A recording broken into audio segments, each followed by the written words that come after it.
चोट लाग्यो सिसा लाग्यो जिउभरि पसेर टाउको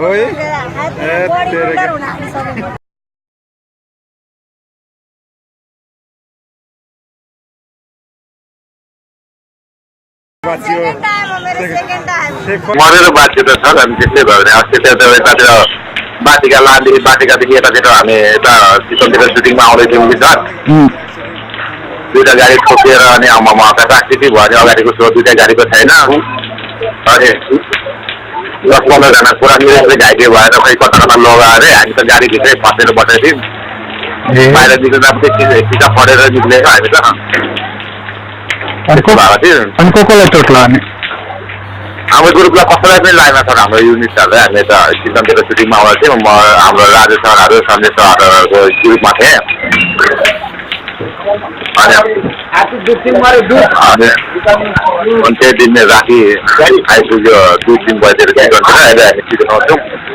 दुईवटा अब 50% दिने एउटाजना 50% दिँदै अब त्यस्तो पानीले डिस्टर्ब गरिरहेको छ अहिले छिटो अनि के कोही अन्त नि गाडी के दुवै गाडी एकैचोटि ठोकेको एकचोटि ठोकिएर उता त बसियो नि हामीलाई त ड्राइभरले धेरै जोगाएको नि सर खेतेर हुँडेर जोगाएको नि अझै न पछि डेट हुन्थ्यो मान्छेहरू सर अनि कसैलाई चोटपटक केही त भएन नि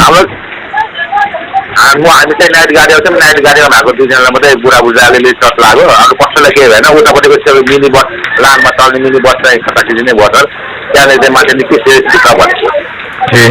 त्यो लानबाट आउने चाहिँ त्यसमा चाहिँ कसैलाई केही भएन नि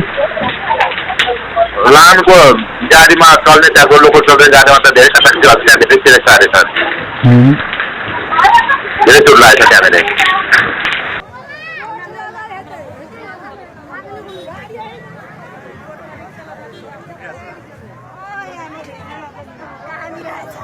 ल आज नयाँ जुनी पाइयो है गाडी एक्सिडेन्ट भएर बाँचियो सेकेन्ड टाइम हो एक्सिडेन्टमा पऱ्यो आज नयाँ जिन्दगी पाइयो बाँचियो झन्डै झन्डै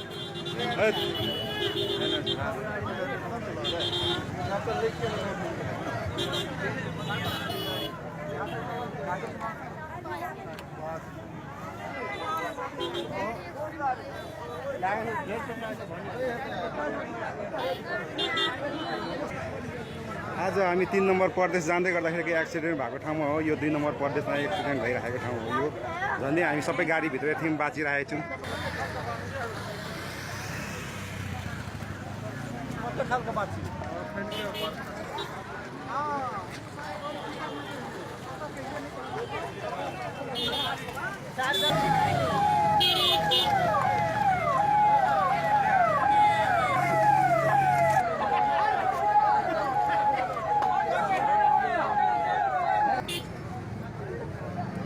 चोट लाग्यो सिसा लाग्यो जिउभरि पसेर टाउको ल हामी सबैले अर्को जुनी पायौँ है आजदेखि ल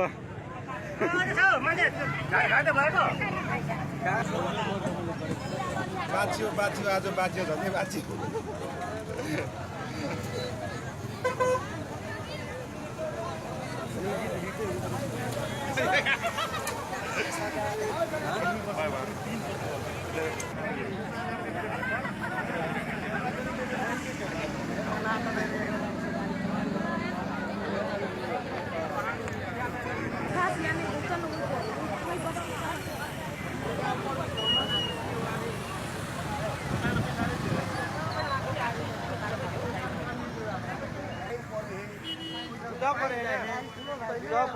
तू ही निकल जाओ गाड़ी अस्थिर कर देना